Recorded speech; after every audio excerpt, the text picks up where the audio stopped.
Good morning, all my dear students. Welcome to our school YouTube channel, St. George School, Banda.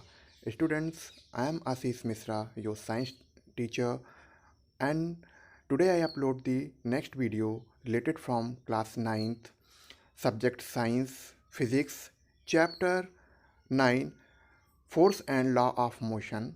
So today I am uploading to some numericals related from chapter force and law of motion. So let us discuss. Okay students. Okay students, last class are remain problems. Here we have to given in problem number 13 mass, initial velocity and final velocity. We have to find change in momentum. So how to find change in momentum? Find the initial momentum, final momentum and both subtract, then we can find the final momentum. Okay, so let us discuss. Okay students, देखिए मैंने बताया था, आपके सामने image upload होगी. Mass of the ball we have to given initial velocity given 10 metre पर second it square metre पर second sorry. Final velocity 5 metre पर second and find the initial momentum m u and find the final momentum, then find the difference in momentum. So देखिए इस तरीके से हमने इसको find कर लिया आसानी से. Okay students, now to find next problem. Okay, next problem number 14. Here we have to given the mass of bullet, initial velocity, terminal velocity. What we find here, हमें क्या फाइंड करना है? यहाँ पर हमको फाइंड करना है एक्सीलरेशन फाइंड करना है, और बुलेट कितना फोर्स से एक्सर्ट करेगी, कितने फोर्स से एक्सर्ट होगी, वो भी हमको फाइंड आउट करना है. तो देखिए इसको हम फाइंड आउट करते हैं, कैसे फाइंड आउट करेंगे. Okay students. Okay students, now we have to next problem solve for 14 number. In 14 number we have to given mass m 10 k 10 gram 0.01 kg and initial velocity and terminal velocity and time period also we have to given.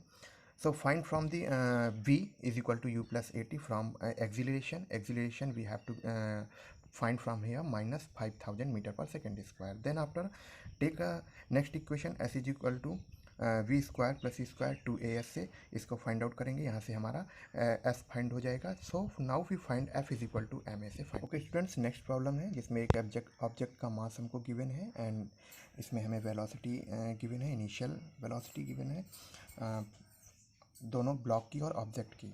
ठीक है, हमें find करना है क्या, यहाँ पर find करना है हमको वेलोसिटी फाइंड करना है. तो देखिए वेलोसिटी फाइंड करते हैं, कैसे हम वेलोसिटी फाइंड आउट करेंगे. ओके स्टूडेंट, सो अब हम इसका सॉल्यूशन देखते हैं. स्टूडेंट, इस प्रॉब्लम में देखिए हमें मास ऑफ द ऑब्जेक्ट दिया गया है, mass of the blocks given है and initial velocity of object and initial velocity of blocks. ठीक है, ब्लॉक की नहीं होगी क्योंकि ज़ीरो है यहाँ पर रेस्ट में.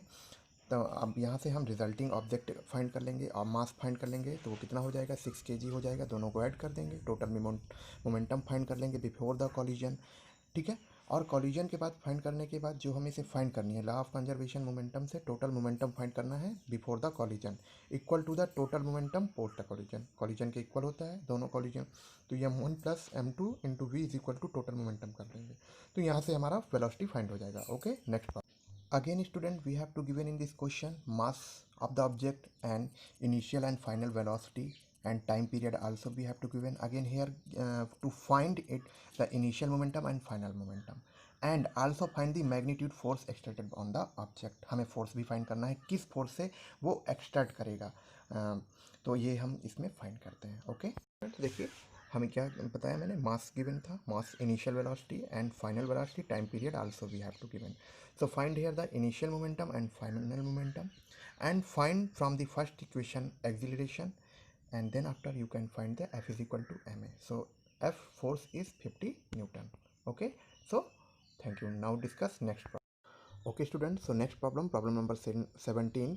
In problem number 17 इसमें 3 फ्रेंड्स होते हैं जो हाईवे पर हाई वेलोसिटी पर ट्रेवल कर रहे होते हैं. उस टाइम पर कोई एक इंसेक्ट होता है जो कि आकर के उनकी विंडशील्ड से टकरा जाता है और टकराने के बाद वो उस सिचुएशन पर सारे आपस में डिस्कस करते हैं कि सिचुएशन आखिर में क्या होगी, और तीनों अपने अपने साइंटिफिक रूल्स और नियम्स को देते हैं, रूलिंग को देते हैं, और तीनों ही करेक्ट होते हैं उस कंडीशन पर. तो उसको यहाँ पर एक्सप्लेन किया गया है, कैसे मैं बताता हूँ उसको. तो उससे अब एक्सप्लेन करते हैं आप लोगों के सामने. यहाँ पर क्या है, क्योंकि वेलोसिटी देखिए हाई वेलोसिटी से टकराता है कीड़े में, तो कई सारे उसमें रूल्स अप्लाई होते हैं, और जो रूल्स हैं सब ने अपने रूल्स दिए और सबके रूल्स ठीक है, तो उनका मैं एक्सप्लेनेशन आपको दे रहा हूँ पूरा। ओके स्टूडेंट्स, तो इस सिचुएशन में तीनों फ्रेंड्स ने अपने अपने जो सजेशन दिए, उसमें किरण्स का जो सजेशन है इस करेक्ट, वो भी करेक्ट था। Because the mass of the insect is very small when the compare to the mass of car. Car की कंपेयर में जो इंसेक्ट कार का मास है वो इंसेक्ट से बहुत ही हाई है, ठीक है ना। इंसेक्ट का बहुत ही कम है, या दूसरे वर्ड में कहें, as the law of conservation of momentum the total momentum is before the collision between the insect and the car is equal to the total momentum after the collision. तो दोनों के जो मोमेंटम है वो दोनों क्या होंगे, इक्वल होंगे। Then the change in momentum of the insect, insect की मोमेंटम में चेंज आया, अब so greater than the change in the momentum of the car, because ये ज़्यादा बड़ा चेंज हुआ इसलिए, because of force is proportional to the mass, क्योंकि फोर्स क्या होता है, मास के प्रोपोर्शनल होता है।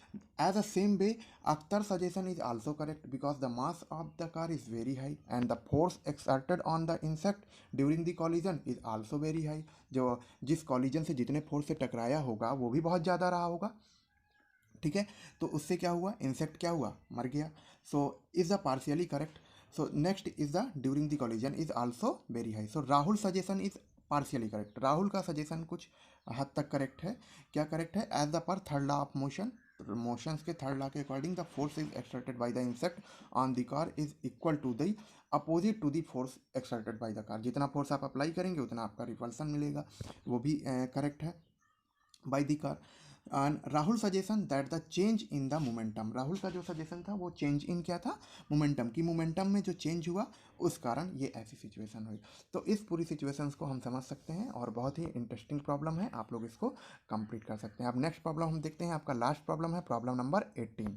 ओके स्टूडेंट्स, देखिए नेक्स्ट प्रॉब्लम है आपके सामने। नेक्स्ट प्रॉब्लम में आपको एक डंबल दी हुई है, डंबल का आपको मास गिवन है, उसका डिस्टेंस गिवन है, जितनी डिस्टेंस कवर करता है, इनिशियल वेलोसिटी, और उसकी इनिशियल वेलोसिटी 0 होगी, और एक्सीलरेशन भी गिवन है आपका।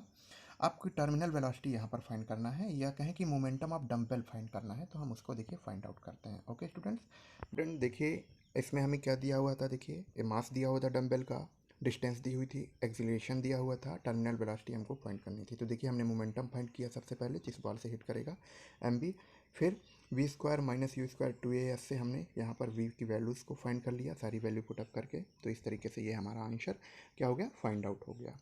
ओके स्टूडेंट, इसी के साथ ही आपके जो सारे न्यूमेरिकल्स थे, सारा ये चैप्टर आपका फिनिश हुआ। आपकी कोई क्वेरी रह जाती है, कोई प्रॉब्लम रह जाती है, तो वो आप मुझे सेंड करते रहिएगा। Okay students, so try to solve all problems and thank you.